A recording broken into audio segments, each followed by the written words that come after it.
जैसे कल हम लोगों ने क्लास में एक्सटेंसिव इंटेंसिव प्रॉपर्टीज करी थी और हम लोगों ने कल और थ्योरेटिकल टॉपिक्स खत्म किए।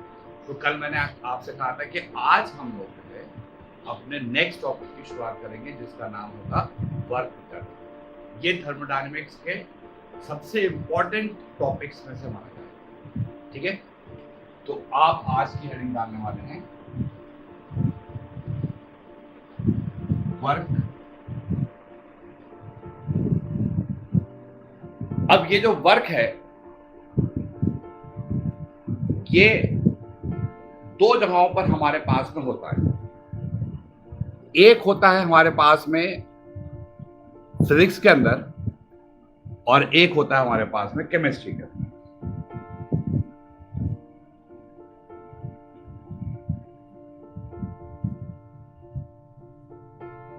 तो हम ये सोचते हैं कि हमें कौन सा वर्क पढ़ना होगा।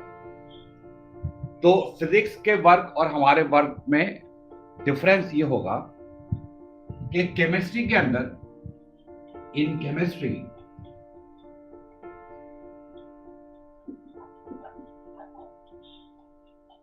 Work on a gas is discussed. यानी कि हमारे पास में केमिस्ट्री के अंदर हम वर्क का केवल गैस के ऊपर जो डिस्कशन है वही हम लोग करने वाले हैं। गुड मॉर्निंग एवरीवन, शिवम, अंकित और बच्चे भी आते रहेंगे अभी धीरे धीरे लाइव।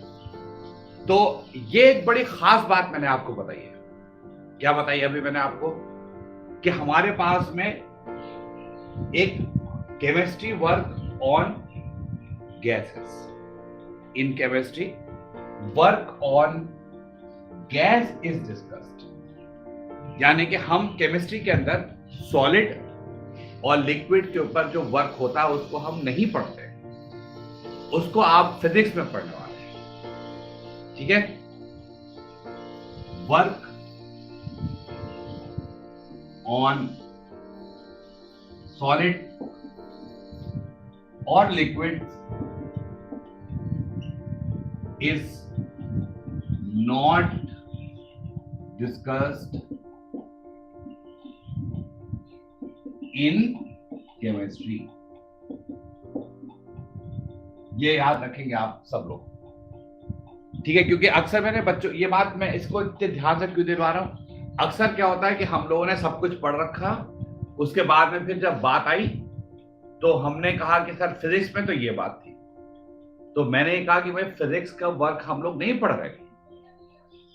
फिजिक्स के अंदर सॉलिड के ऊपर, लिक्विड के ऊपर, हर तरह की सरफेस के ऊपर वर्क की हम लोग डिस्कशन करते हैं। कोई कार चल रही है, कोई पर्सन भाग रहा है, कोई एक्सरसाइज कर रहा है, हर तरह के वर्क का डिस्कशन होता है।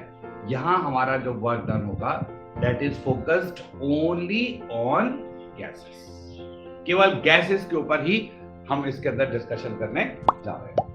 ठीक है, तो एक बात तो हमने ये देखा और इसको बकायदा आपने नोट कर लिया, क्योंकि मुझे ये मालूम है कि बच्चे जो होते हैं अगर वो नोट नहीं करते किसी बात को तो कुछ टाइम के बाद में भूल जाते हैं उसको।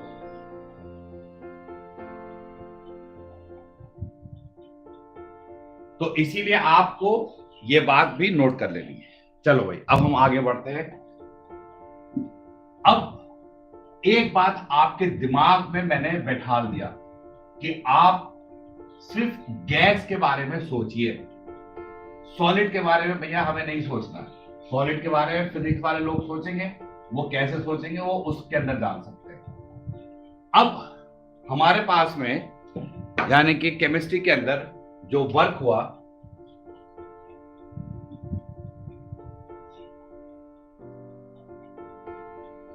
गैसेस के ऊपर हुआ। गैसेस के अंदर भी अब देखेंगे हम कि ये तीन पार्ट में बांट दिया जाएगा, 1, 2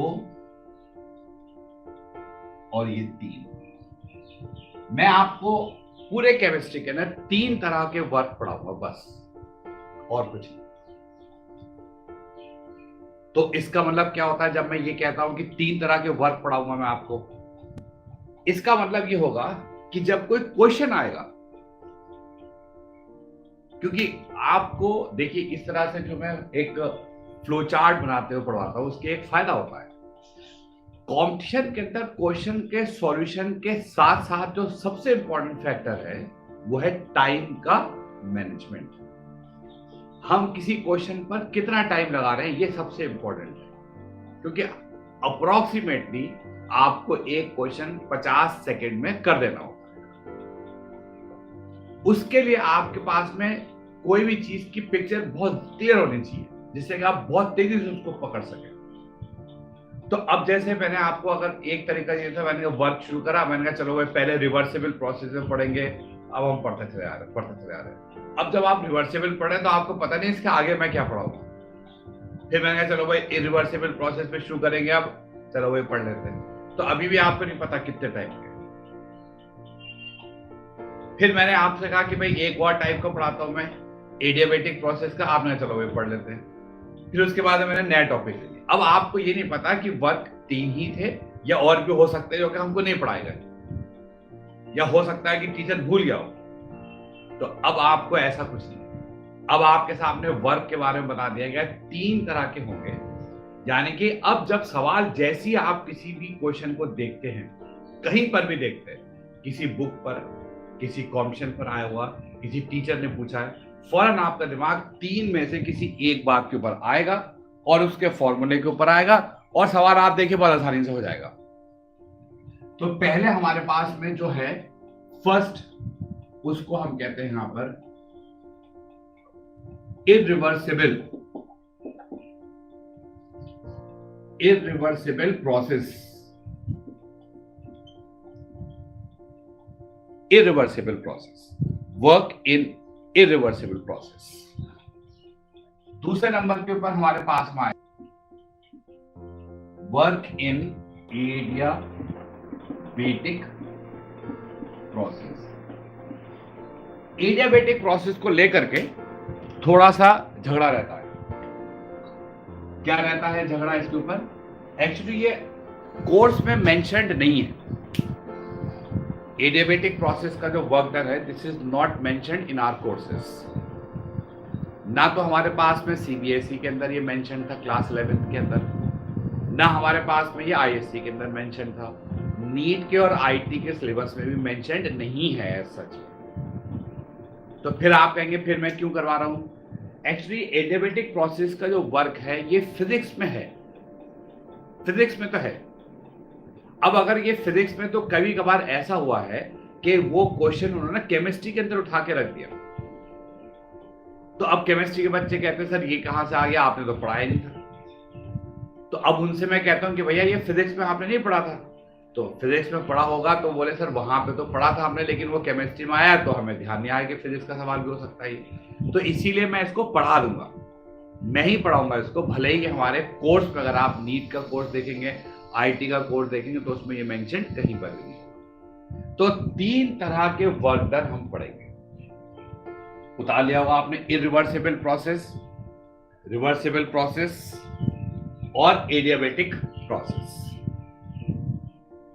ठीक है बच्चों? अच्छा, अब इसके बाद में, इसको उतारने के बाद, अब इसका मतलब ये होगा जैसे ही कोई क्वेश्चन आएगा कहीं पर भी, फौरन आप समझ जाया करेंगे कि हमें इन 3 में से कोई एक चीज लगानी है। इनफैक्ट एडियाबेटिक के भी चांसेस नहीं है, तो आप ये भी कह सकते हैं 2 में से कोई एक फॉर्मूला लगेगा। दोनों के फॉर्मूले अलग अलग हैं, यानी कि तीनों के अलग अलग हैं, लेकिन इन दोनों के अलग हैं जो हमारे कोर्स पर है।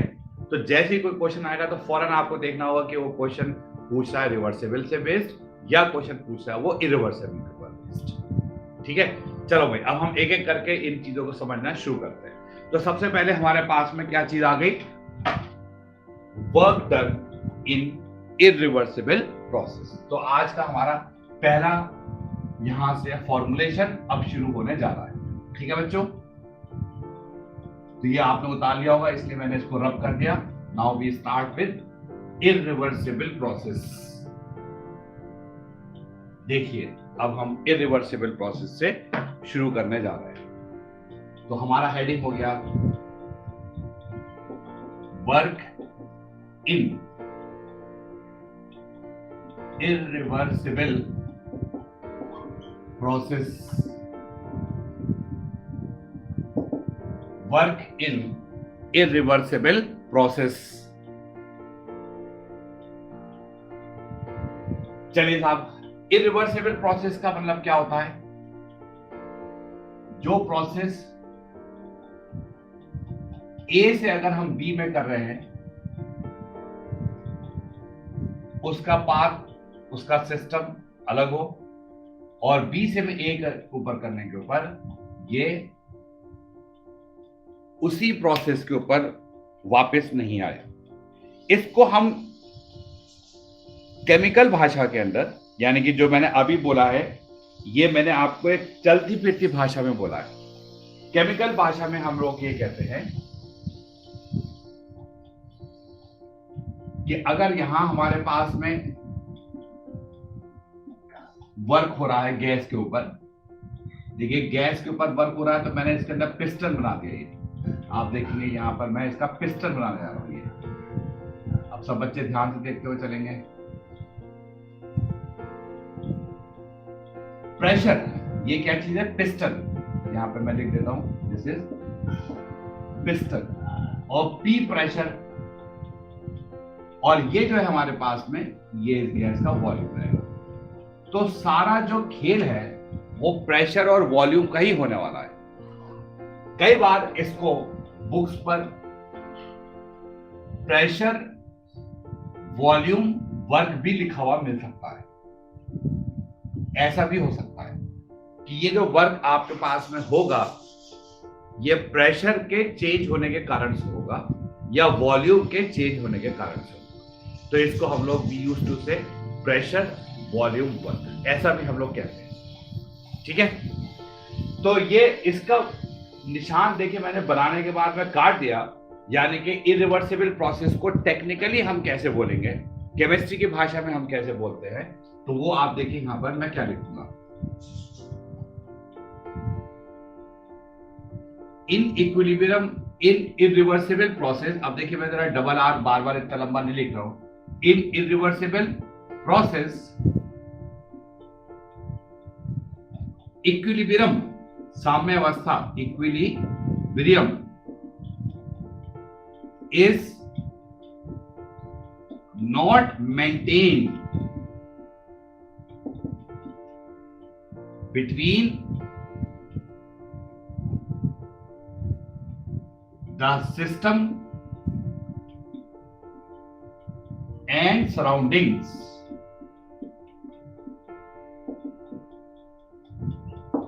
Between the system and surroundings, यानी कि ये सिस्टम है और ये सराउंडिंग्स है आपके पास, इनके बीच में इक्विलिब्रियम मेंटेन्ड नहीं है। इक्विलिब्रियम हम किसे कहते हैं कि जब इक्विलिब्रियम हम लोग जो पढ़ते थे अभी, उसका मतलब होता है कि हमारे पास में रेट ऑफ फॉरवर्ड प्रोसेस और रेट ऑफ बैकवर्ड प्रोसेस बराबर होना चाहिए। Rate of forward reaction and rate of backward reaction बराबर होना चाहिए, उसको हम कहते हैं इक्विलिब्रियम, साम्य अवस्था हिंदी के अंदर। यहां पर ऐसा नहीं होता, यानी कि सिस्टम और सराउंडिंग के बीच में कोई इक्विलिब्रियम मेंटेन नहीं होता है। इसका मतलब यह है कि जब मैं आपको रिवर्सिबल पढ़ाऊंगा तो फिर यहां पर चीजें बदल जाएंगी। तब मैं आपसे कहूंगा कि रिवर्सिबल प्रोसेस में इक्विलिब्रियम मेंटेन होगा। यहां पर क्या कह रहा हूं मैं? Equilibrium is not maintain. देखिए ये सब अपने आप में क्वेश्चंस है। जब आप ऑब्जेक्टिव की बात करते हैं तो हर लाइन अपने आप में क्वेश्चन बन जाती है। यानी कि मैंने आपको अगर ये बताया this is also known as pressure volume work, तो वो भी आप ध्यान रखेंगे। अगर मैंने ये कहा है कि इसके अंदर सिस्टम और सराउंडिंग के बीच में इक्विलिब्रियम मेंटेन नहीं होता है, तो इस बात का हमें ध्यान रखना। ठीक है, चलो बच्चों, यहां तक की बात आपने उतार लिया होगा अब तक। मैं इसको रब कर देता हूं। देखिए उतारना सब कुछ है, आप ये बात ध्यान रखिएगा। जब आपसे कहा जाएगा कि ये चीज उतारने की जरूरत नहीं है तो एक अलग बात है, अदरवाइज जो चीज बोर्ड पर लिखी गई है वो सब बात आपको उतारनी है। अब हम इस ड्राइंग के ऊपर दोबारा से आ रहे हैं, बहुत ध्यान से देखिएगा। इस ड्राइंग के ऊपर हम दोबारा से यहां पर आ रहे हैं।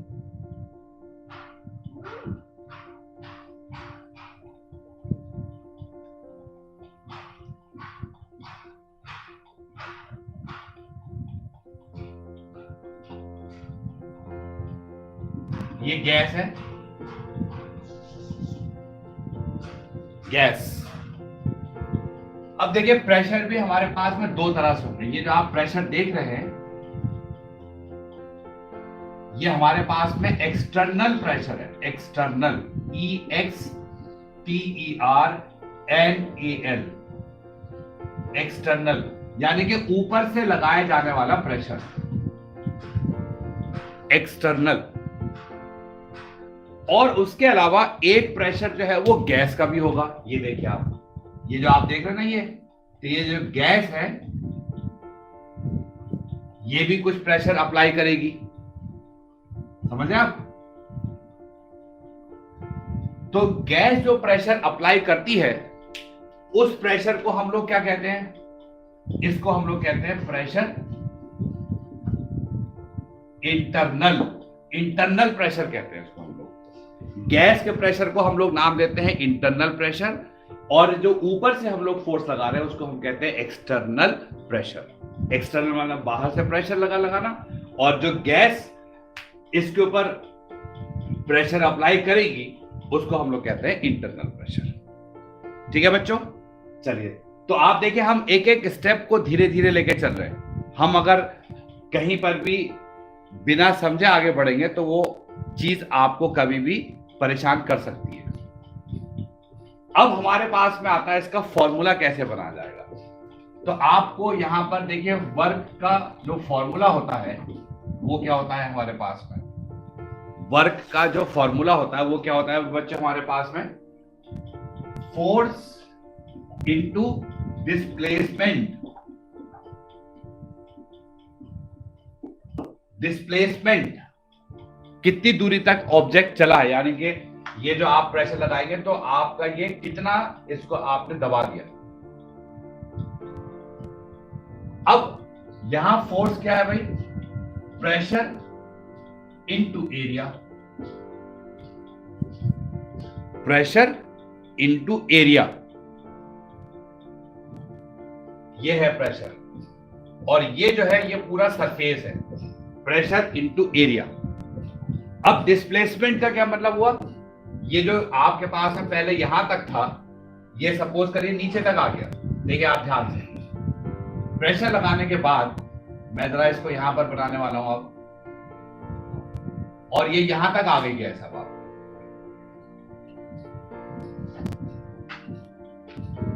तो ये जो हुआ हमारे पास में डिस्टेंस, ये क्या कहलाएगा आपके पास में? इसका लेंथ में जो चेंज हो गया, पहले यहां तक था ये, अब यहां तक आ गया, डेल्टा एल। तो मैंने यहां पर क्या लिख दिया?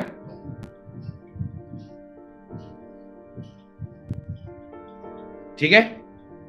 अब हम ये जानते हैं कि ये हमारे पास में क्या हो जाएगा? Pressure into area into delta L, ये कहलाएगा फिर delta we, pressure into delta we, यानी कि ये बन गया चेंज इन वॉल्यूम। तो ये हमारे पास में जो वर्क है इसका फॉर्मूला आप देखिए, मैं यहां पर क्या लिखने वाला हूं? माइनस लगा दिया ये मैंने, माइनस, फिर यहां पे लिख दिया P, और अब मैंने यहां पर लिख दिया EXT डेल्टा V।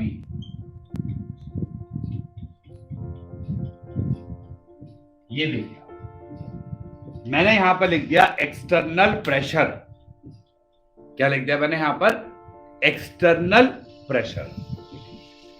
यहां तक तो मैंने ये लिखा P डेल्टा V, फिर मैंने इसको बदल करके यहां कर दिया PEXT एक्सटर्नल। जो हम एक्सटर्नल प्रेशर लगा रहे हैं वो हमने यहां पर कर दिया। हमारा जो भी वर्क होगा वो इसके ऊपर ही बेस्ड होगा, एक्सटर्नल प्रेशर के ऊपर। और डेल्टा वी क्या हो गया? Change in volume. ये जो आप देख रहे हैं ना टोटल एरिया, ये जो आप हिस्सा देख रहे हैं, अगर ये यहां तक मैं इसको ऐसे कर देता हूं तो ये जो हिस्सा हो गया ये हमारे पास में चेंज इन वॉल्यूम हो गया। This is change in volume. चलिए इसको सब चीजों को जल्दी से नोट कर लीजिए। हाँ जी बच्चों, तो आपने देखिए ये फॉर्मूला लिख दिया है यहां पर P external into delta we. ये मैंने आपको इसलिए बताया कि हमारे पास में जो प्रेशर होगा वो यहां पर एक्सटर्नल है, तो आप ये भी सोचेंगे शायद कहीं इंटरनल प्रेशर भी यूज होगा, मे बी। जब आएगा उसका नंबर तब आपको बताया जाएगा। ठीक है, चलो अब हम लोग ने इसको यहां पर पूरा कर दिया। अब हम लोग जो है इस फॉर्मूले में ये जो बदलाव हुआ अचानक से, इसको डिस्कशन कर लेते हैं। इसको हम यहां पर डिस्कस कर लें कि भाई ये क्या हुआ। आपने ऊपर तो लिखा था पी डेल्टा बी, और फिर एकदम से बदल करके आपने लिख दिया है इसके अंदर माइनस में। तो ऐसा क्यों करा आपने? तो इसको अब आप समझिए। एक्सटर्नल प्रेशर तो इसलिए लिखा है मैंने क्योंकि हमेशा जो हम वर्क करते हैं वो सामने जो प्रेशर है हमारे ऑपोजिशन में, उसके अगेंस्ट में करते हैं। इसका मतलब क्या है कहने का, मैं यहां पर क्या कहना चाहता हूं आपसे। सपोज करिए कि मैं रूम में हूं इस वक्त पर, और यहां से बाहर निकलना चाहता हूं, और सामने से आंधी आ रही है। तो एक तो इस रूम का अपना एक प्रेशर है और एक सामने आंधी का प्रेशर है। तो मैं किसके खिलाफ काम करूंगा? सामने से जो हवा आ रही है उसके अगेंस्ट में मुझे काम करना पड़ेगा। तो मुझे बहुत मेहनत के साथ बाहर निकलना पड़ेगा।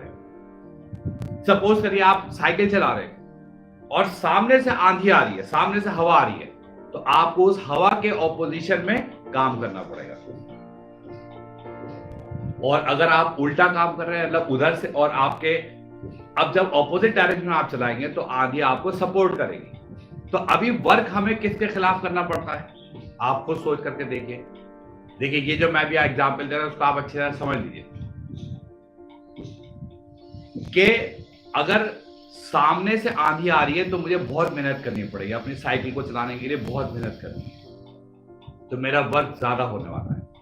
और ऑपोजिट जब मैं आऊंगा तो हवा जो है पीछे की वो मुझे चला देगी, ये देखिए आप, तो मुझे वर्क नहीं करना पड़ेगा। यानी कि अगर पीछे से आपकी तरफ लगा है तो आपको वर्क नहीं करना पड़ेगा। तो इसका मतलब ये हुआ कि वर्क हमेशा क्या होता है, जो सामने से आपका जो प्रेशर को आप फेस कर रहे हैं उसके खिलाफ आपको काम करना है।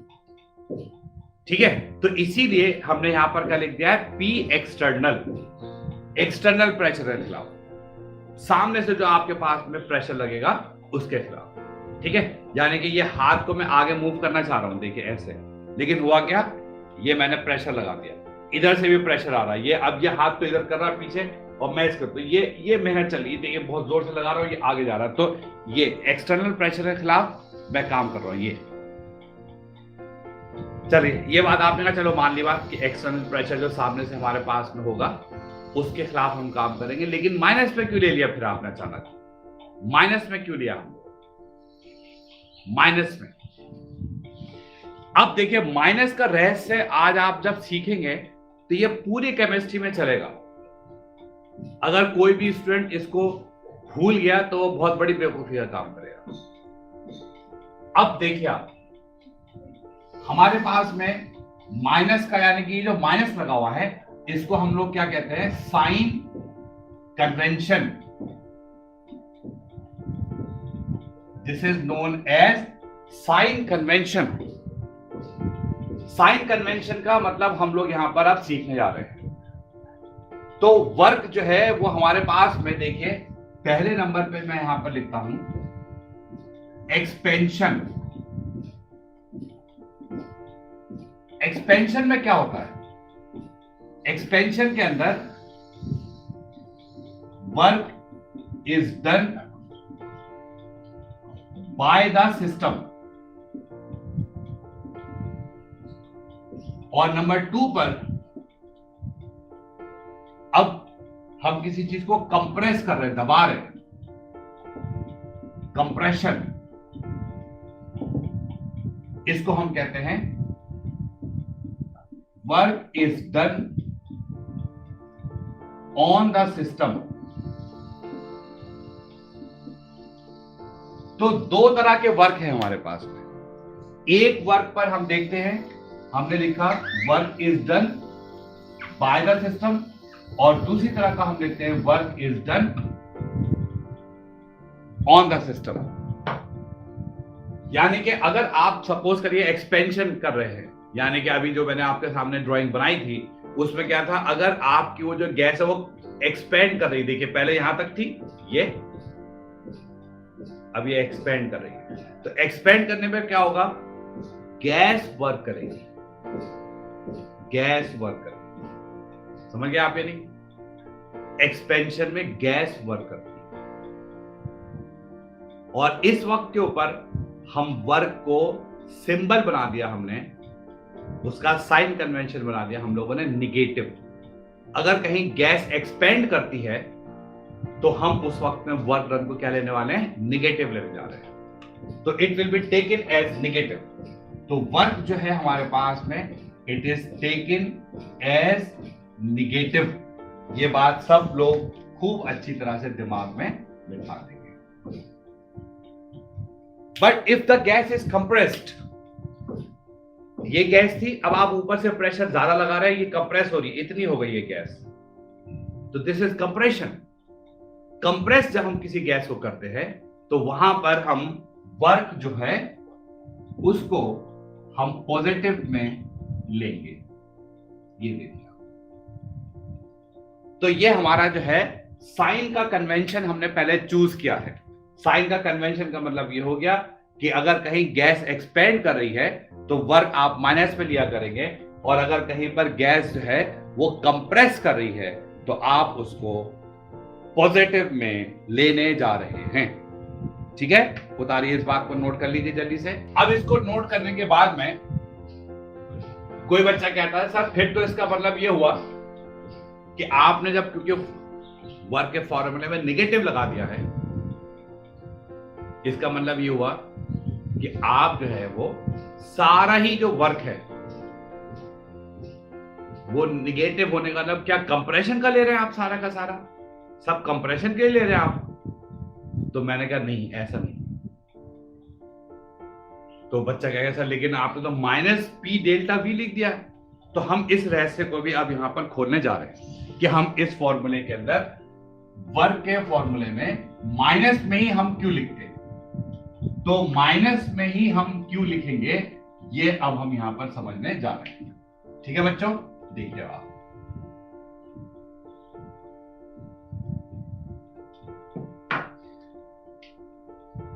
वर्क मैंने लिखा है माइनस पी डेल्टा वी, ये एक्सटर्नल है, वो तो एक बात फिक्स हो चुकी है। अब ये इसलिए लिखा है हमने कि यहां पर अभी जैसे मैंने आपको बताया साइन कन्वेंशन है माइनस का और प्लस का, तो हो सकता है कि कुछ लोग जब कोई क्वेश्चन कर रहे हैं वो उसको भूल जाए कि भाई ये एक्सपेंशन का सवाल है तो हमें माइनस रखना है, और कंप्रेशन का सवाल है तो उसको प्लस रखना है, वो भूल गए उसको, दे फॉरगेट एक्चुअली।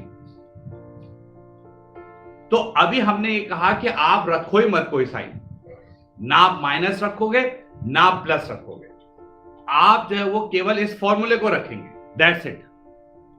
इस फॉर्मूले को रखिए आप तो खाली। कैसे रखेंगे इस फॉर्मूले को, इसको हम यहां पर देख लेते हैं। देखिए पहला केस लेता हूं मैं एक्सपेंशन का। एक्सपेंशन में क्या होता है बच्चों, सपोज करिए कि वॉल्यूम जो है इनिशियल माने प्रारंभिक, अगर कोई बच्चे हमारे पास हिंदी मीडियम के इस समय, तो सपोज करिए हमारे पास में था 40 लीटर्स, और फिर गैस आपने एक्सपेंड कर दिया और वी फाइनल बन गया हमारे पास 60 लीटर्स। तो इस सिचुएशन पर आपको मालूम है क्या होना चाहिए, इस सिचुएशन के ऊपर वर्क माइनस में आना चाहिए। अब ये वर्क माइनस में कैसे आएगा हमें नहीं पता, हम तो सिर्फ इस फॉर्मूले को जानते हैं बस, minus P V final minus V initial. ठीक है भाई, अब क्या होगा हमारे पास में, माइनस का पी, वी फाइनल कितना रखा हुआ है हमारे पास में 60, वी इनिशियल कितना रखना है 40। तो आप ये देखेंगे कि ये हमारे पास में 20 और माइनस का 20 पी आ जाएगा, माइनस का 20 पी आ गया, यानी कि जो हम चाहते थे कि एक्सपेंशन में वो ऑटोमेटिकली माइनस आ जाए, वो माइनस बन करके तैयार हो गया। यानी कि मुझे ये सोचने की जरूरत नहीं है कि माइनस मुझे रखना है या नहीं रखना है। एक्सपेंशन का अगर कोई सवाल होगा तो ऑटोमेटिकली ही वो अपने आप माइनस में आ जाएगा, आपको कुछ करने की जरूरत नहीं होगी। इसी तरह से अगर मैं यहां पर अब एक्सपेंशन का सवाल के बजाय अब कंप्रेशन का सवाल लेता हूं, सपोज करिए, ये देखिए अब आप, मैं लेने जा रहा हूं यहां पर कंप्रेशन। तो V इनिशियल जो है हमारे पास, सपोज करिए आपके यार 40 लीटर्स था और V फाइनल हमारे पास में 10 लीटर्स है, सपोज करें, ठीक है। अब मुझे यहां पर वर्क लगाना है, ये देखिए आप, तो माइनस का P इंटू, हम तो अपना काम करेंगे, फाइनल माइनस इनिशियल। तो आप देखिए फाइनल जो है हमारे पास में वो 10 है और इनिशियल कितना है 40, कितना हो गया ये -30, और माइनस का और माइनस का प्लस हो गया 30p। तो आप ये देखिए कि हमारे पास में ये आपके पास देखिए आप खुद प्लस बन करके तैयार हो गया, और ये आप देखेंगे खुद माइनस बन करके तैयार हो गया। तो इसलिए हमने माइनस रखा है। माइनस रखने का पीछे रीजन क्या हुआ कि आपको अपनी तरफ से ये सोचने की या टेंशन लेने की जरूरत नहीं है कि एक्सपेंशन है तो मुझे माइनस लगा देना चाहिए था, कंप्रेशन है तो मुझे प्लस लगा देना चाहिए था। No, you don't do anything. आप तो सिर्फ फॉर्मूला रखिए, work is equal to minus P delta V, और V final minus V initial लगा दीजिए। खुद ही अगर वो एक्सपेंशन होगा तो माइनस आ जाएगा, और खुद ही अगर वो कंप्रेशन होगा तो प्लस में आ जाएगा। फटाफट बहुत तेजी के साथ में आप इस बात को भी नोट कर लीजिए। अच्छा भाई, अब हम लोग आज जो है, जैसे मैंने बताया आपको कि वर्क आप क्लासेस कर रहे हैं, एग्जामिनेशन के लिए हमें मालूम है वर्क हमेशा से बहुत इंपॉर्टेंट चीज हुआ करती है। इसके अंदर एक एक चीज की क्लियरिटी होना बहुत जरूरी है, क्योंकि जो क्वेश्चन होते हैं, देखिए कॉम्पिटिशन की, उसकी एक खास बात होती है, क्वेश्चन जो होते हैं वो छोटे ही होते हैं, वो इतने लंबी कैलकुलेशन के तो नहीं होते कि पेज भर जाए पूरा, वो तो सब्जेक्टिव क्वेश्चन तो नहीं होते हैं। तो एग्जामिनर क्या करता है, एक ऐसा क्वेश्चन फ्रेम करता है जो कि 2-3 लाइन में 4 लाइन में सॉल्व हो जाए। और वो क्वेश्चन, अब जाहिर सी बात है आईटी और नीट के लिए बना रहे हैं, तो बिल्कुल ऐसा भी नहीं करेगा कि आपको 2 × 2 = कितने होते हैं ये पूछ ले। ट्रिकी क्वेश्चन बनाएगा जिससे आपको दिमाग के अंदर को समझ सके कि आप दिमाग में कितना अच्छा सोच रखते हैं, कितना ट्विस्ट कर सकते हैं, दिमाग आपका कितना अच्छा कैपेबल है सोचने के लिए और एनालाइज करने के लिए और लॉजिकल रीजन लगाने के लिए। इसलिए सवाल हमेशा ट्रिकी होता है। ट्रिकी का मतलब ये, अब कुछ लोग सर ट्रिकी का मतलब ये हुआ कि अब हमें ट्रिक्स सीखनी पड़ेंगी।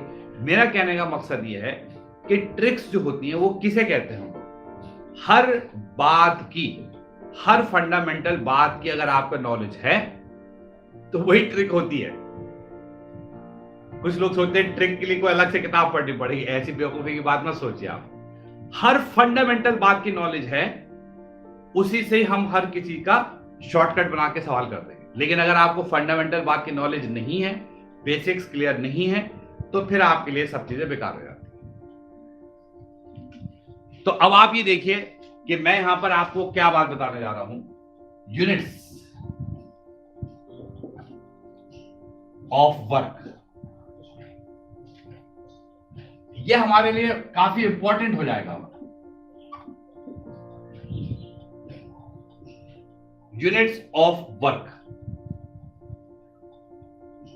देखिए अगर आप इस फॉर्मूले को देख रहे हैं, माइनस पी डेल्टा वी को, माइनस मैंने आपसे कह दिया माइनस का कोई रोल नहीं है, ये केवल ये बात मेंशन करने के लिए है कि ये हमारे पास में, समझ रहे आप, ये सिर्फ ये बात मेंशन करने के लिए है कि ये हमारे पास में कंप्रेशन है या एक्सपेंशन है। प्रेशर की यूनिट दोनों होती है, एटमॉस्फेयर भी होती है और बार भी होती है, और इसकी यूनिट क्या हो गया, लीटर। तो एटमॉस्फेयर लीटर इसकी यूनिट हो गई। बार की होती है बार, बार में इसको हम लिखते हैं डेसीमीटर क्यूब, आपको ऐसा मिलेगा लिख करके, ठीक है, ऐसा भी हो सकता है हमारे पास में। लीटर तो एटमॉस्फेयर लीटर या फिर बार डेसीमीटर क्यूब, ये हमारे पास में यूनिट चल सकती है इसके अंदर। लेकिन अब होता क्या है कि हमारे पास में ये जो यूनिट है ये ज्यादा कामयाब नहीं है। क्यों नहीं है बच्चों ये कामयाब ज्यादा? क्योंकि हमारे पास में यूनिट जो है वो जूल्स में चलती है। अब ये तो एटमॉस्फेयर लीटर है, तो इसीलिए एक इंपॉर्टेंट कन्वर्जन को आप लोग ध्यान रखेंगे। 1 atmosphere litre is equal to 101.3 joules.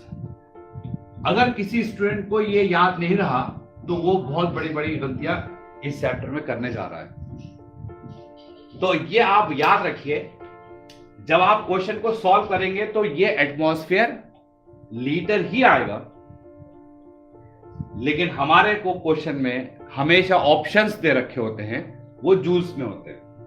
तो हमें याद रखना होगा कि 1 एटमॉस्फेयर लीटर को अगर हम 101.3 से मल्टीप्लाई करते हैं तो ये हमारे पास जूल्स में चेंज हो जाती है। ये कितना इंपॉर्टेंट यूनिट है जिसको कि आपने लाइटली लेने पर, इसको अगर आप हल्के में लेंगे तो आप बहुत सारी चीजें जो है वो केवल रट रहे होंगे, समझ नहीं जाओगे। जैसे एग्जाम्पल के तौर से यूनिवर्सल गैस कांस्टेंट आर की जो वैल्यू है ये हमारे पास में 8.314 एटमॉस्फेयर लीटर पर केल्विन। ऐसा होता है क्या?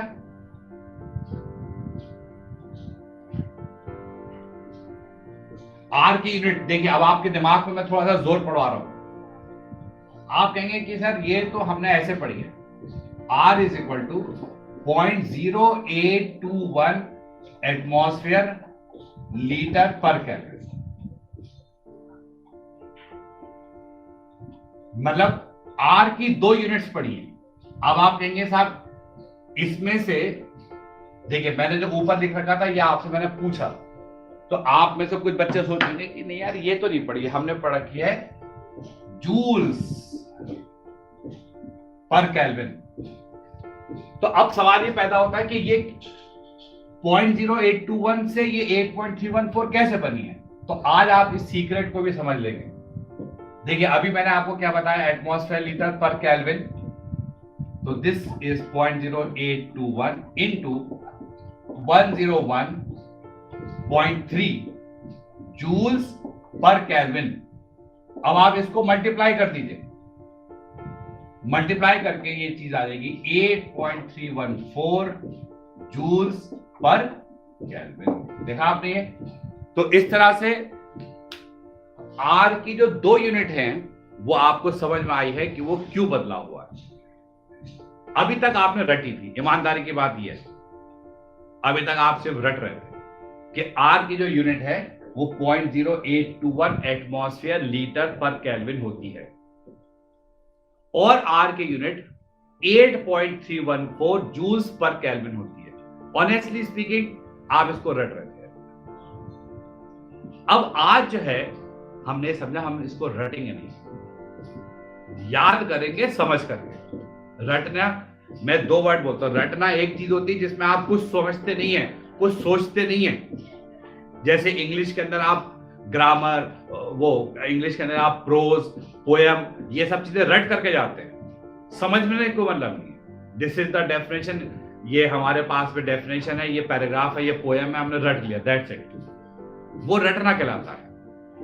और समझकर याद करना ये हमारे पास साइंस कहलाती है, क्योंकि याद तो करना है, एग्जामिनेशन पर जाना है तो याद तो करना है।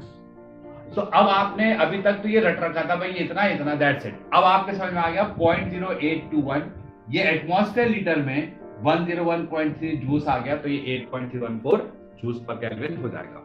यहीं पर ही मैं आपको याद दिला दूं कि हमारे पास में कैलोरी वाली भी आप यूनिट याद रखिएगा, क्योंकि इसका मैं यूज करूंगा। आपको हालांकि ये याद होती है, मगर फिर भी अगर आप इसको भूल जाए तो हमारे पास में 4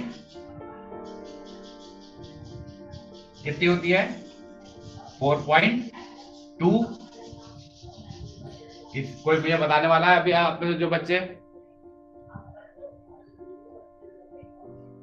चलिए अब आप बताते रहिएगा बहरहाल। और r इज इक्वल टू, जब आप इसको इससे डिवाइड करेंगे तो लगभग ये 2 के बराबर आता है। एक्चुअली ये भी 4.18 है। अगर आप इसको देखें 4.18 को अप्रोक्सीमेटली हम ये लिख देते हैं। इसको जब आप डिवाइड करेंगे तो 2 कैलोरीज पर केल्विन आ जाएगा। और एक यूनिट याद रखिए 1 eV electron volt, this is equal to 1.8 into 10 to the power -18 joules. ये मैंने आपको कुछ यूनिट्स याद करवा दी आज। ये मैंने आपको कुछ यूनिट्स याद करवाने का मतलब ये है कि आपने इसको पढ़ तो रखा था, लेकिन मैंने इसको रिकॉल करवा दिया है। क्या करवा दिया बच्चों? इसको मैंने रिकॉल। रिकॉल का क्या मतलब होता है कि भाई हमने पढ़ा था, हमको एक बार रिकॉल करवा दिया गया है कि ये आप यहां पर दिमाग में थोड़ा सा बैठा लेंगे। तो आज की क्लास में बच्चों हमने क्या क्या चीजें सीखी है? आज की क्लास में हमने ये सीखा कि वर्क जो है वो 3 तरीके से हम पढ़ेंगे।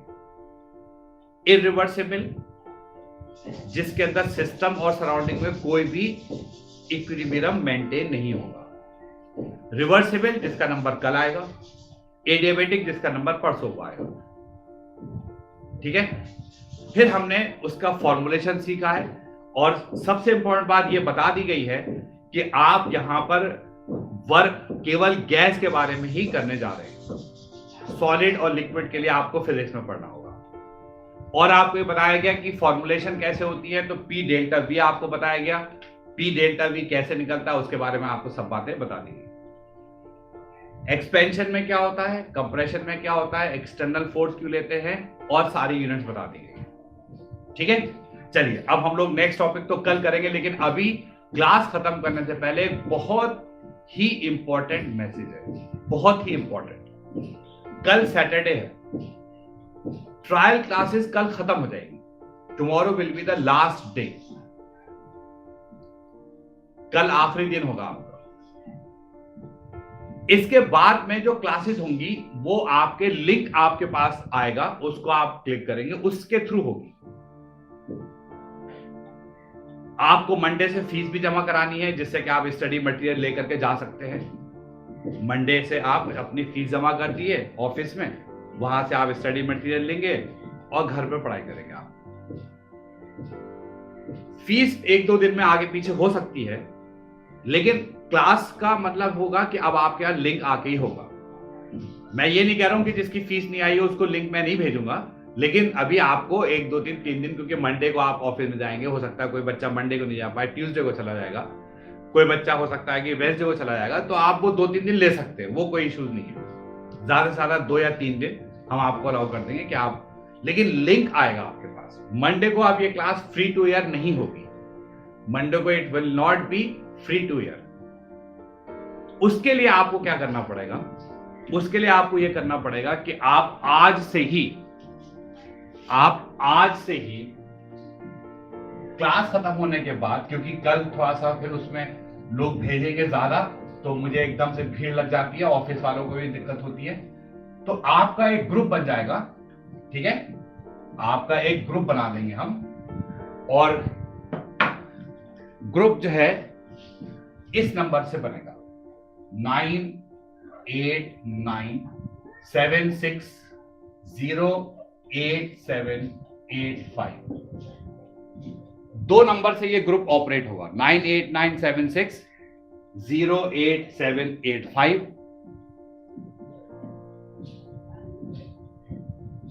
ठीक है। आप सब लोग इस नंबर के ऊपर क्या करेंगे? अपना नाम भेजेंगे,